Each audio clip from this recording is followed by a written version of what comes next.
Welcome back. It's Ed Martin here on the Pro America Report. Our old friend is with us today. We haven't talked to him in a while. I've been wondering when we visit with him again. Joshua Philipp is with the Epoch Times, one of their investigative reporters who does so much good work. He used to just be a writer. Now he does some video and other things. And so it's great to have you back, Joshua. How are you? Hey, my pleasure. Real pleasure being back and doing well.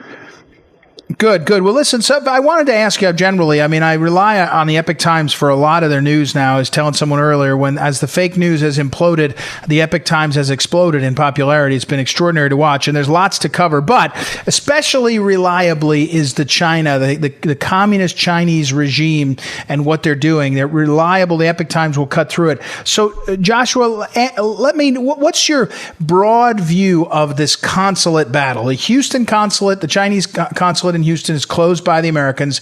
The Chinese government retaliates by closing one in China. Where are we on that? What's really happening here? Is this a fight over other things, or is this a fight that's about the consulates? What's the sense? What's going on here? This is something that has been needing to happen for a very long time now.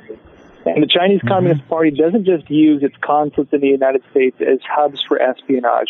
It uses American consulates in its own country as hubs for espionage, and I'll explain how that is. First off, when it comes to its consulates in the U.S., a lot of my work going back to 2008 was investigating this. The Chinese consulate general in New York was directly involved with some of the attacks on the local Chinese communities. He was meeting with people, congratulating them, and orchestrating attacks on human rights activists and dissidents in American communities in Chinatown. There was direct reporting on it. We even had recorded phone calls of them admitting it. The Chinese Communist Party, through its United Front Work Department, which is a branch of their government, uses the consulates as basically overseas branches of the Chinese government. And they work through the local communities, what you call the tongs or the fraternal organizations, and they make them kind of like low-level government officials on American soil, and they do this in just about every country in the world. And then they use these different branches to monitor citizens, to engage in economic theft, to subvert our political systems, you name it. It's called the United Front Work Department. And when it comes to U.S. consulates in countries like China, and even some outside of China, as a matter of fact, well, it just so happens that the U.S. has a policy. I can't remember which president made it. I want to say it might have been Bush, actually, but don't quote me on that one.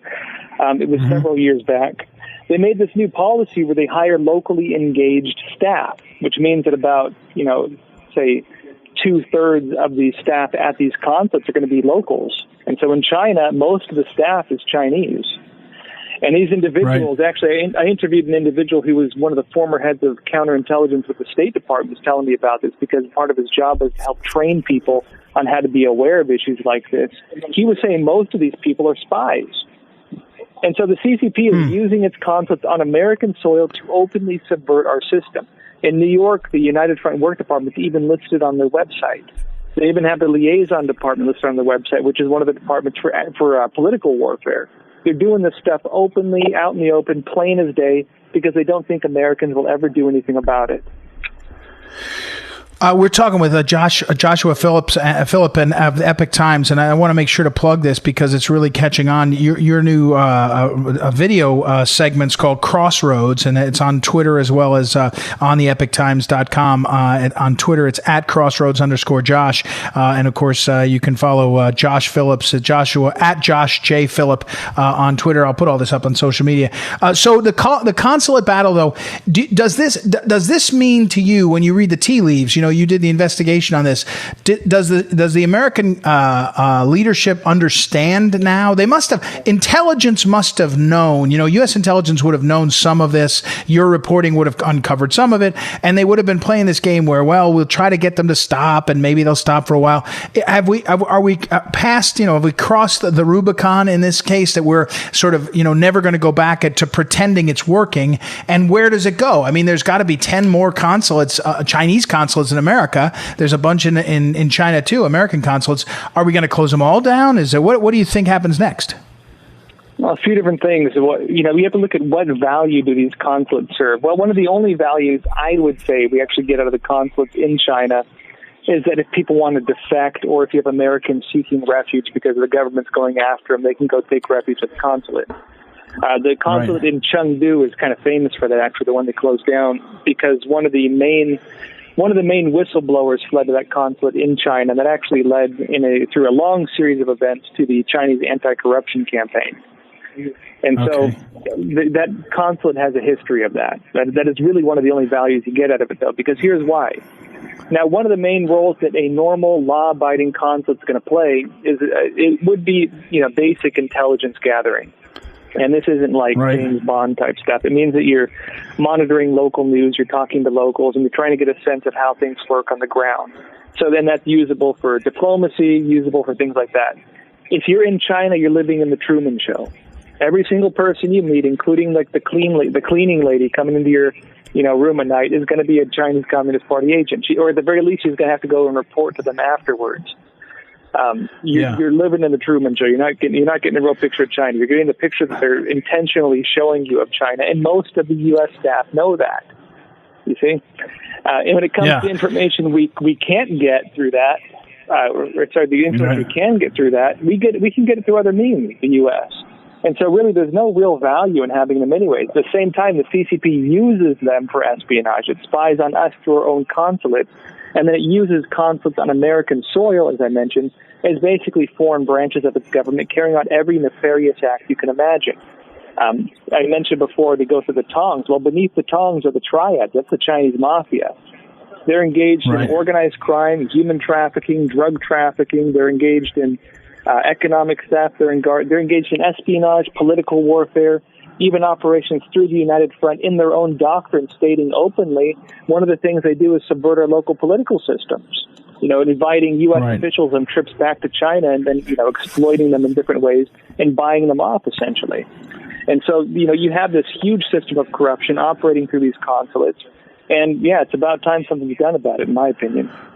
So now, but what do you think the next step is? I mean, if you take one, if you basically say I'm fed up, and one, are you saying modify behavior, which, as you've taught me and others have taught me, the Chinese regime doesn't modify behavior. They might change for a minute and go back to it. Is the next step that the American government, we shut down more consulates? Is that what happens next? I mean, I think you're saying we should. I guess my question is, will we? We'll have to see whether we do or not. I mean, this is one issue you have with the Chinese Communist Party.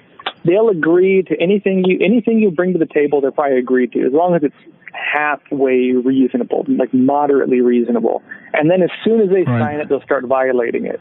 Because really, what is the review process to find if there's cooperation with an agreement they sign? 4 years, maybe even longer, if they ever even do it in the first place, and if they don't exploit the person doing it.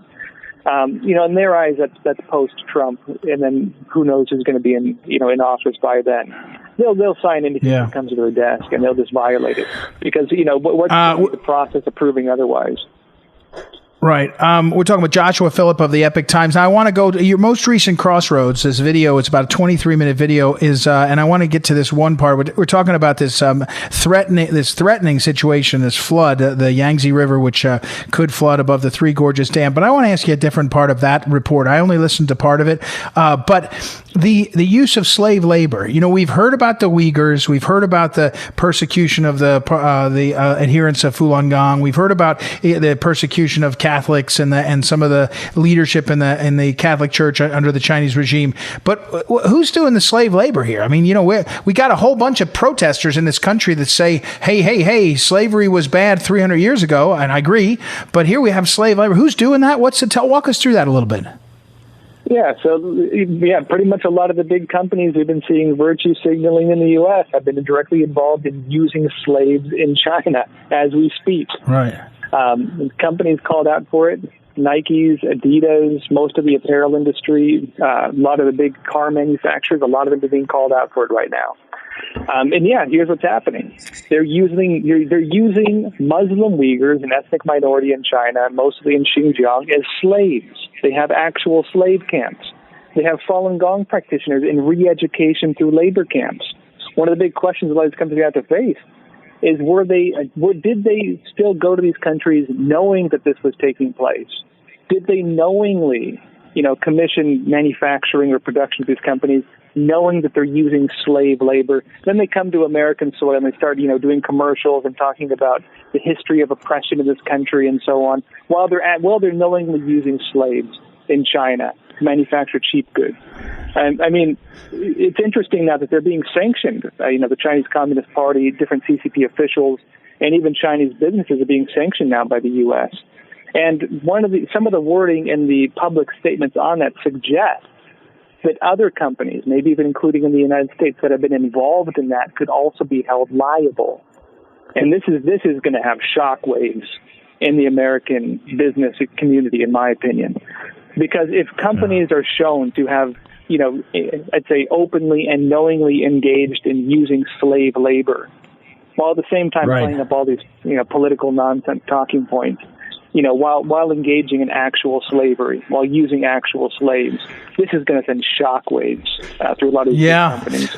Well, it should. Although, as you know, there's somehow a lot of these entities have and their people running them have no shame. We'll see about that. All right, Joshua Philipp at the Epoch Times, extraordinary journalist. Thanks for your time as always, and keep us in the loop on things. Thank you, sir. Hey, my pleasure. Thanks, Ed. All right, we'll take a quick break and be right back. It's Ed Martin here on the Pro America Report. Be right back.